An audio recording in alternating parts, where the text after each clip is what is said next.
Hello, I'm Cathcart. Yesterday I had the opportunity to tour the city of Nagasaki, Japan. And one of the places I went to was the Peace Garden. The Peace Garden is located on the site where the atomic bomb landed at the end of World War II. It's a very moving experience being there, a very solemn place to be, a place of respect. But it reminded me of a very important lesson that you and I really would benefit from remembering day to day. It has to do with the Japanese word Mokusatsu.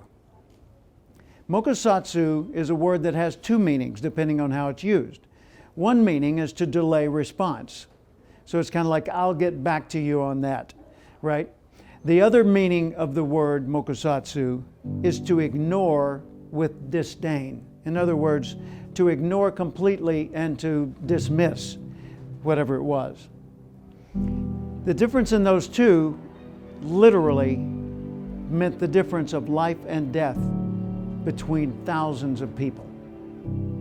Thousands of people.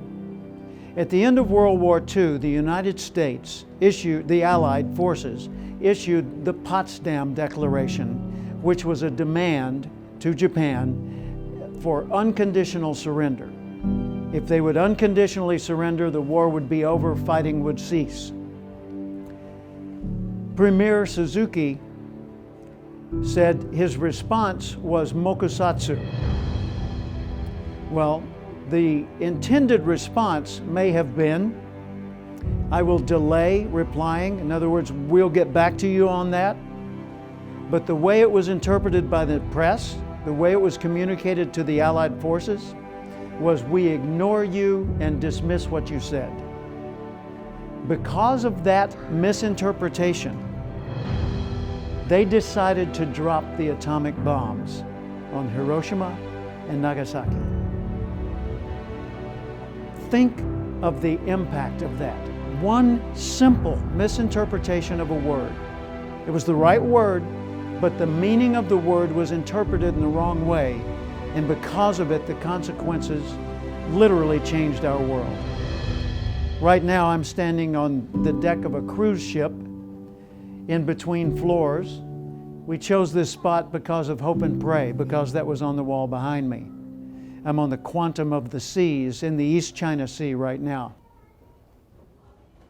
The reason I wanted to make this message for you today is because every day we have opportunities to communicate with other people and share messages, impressions, feelings, and concepts.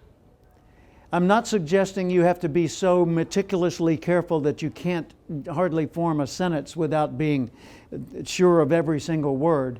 But what I want you to be conscious of is interpreting the meaning, not just interpreting the words. When someone says something to you, think, what do they mean? But also listen to the words. The words matter, but the meaning is the reason for words. Like William F. Buckley one time was asked, why do you use such big words to communicate when simpler words would do? And he said, yes, I have a very large vocabulary, but every word has a specific meaning. And if I choose the wrong word, I convey an incomplete or a wrong meaning. So you and I can learn from the Mokusatsu mistake.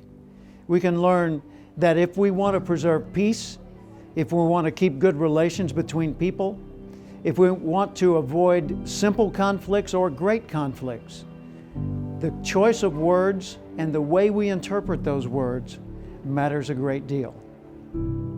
I'm Jim Cathcart.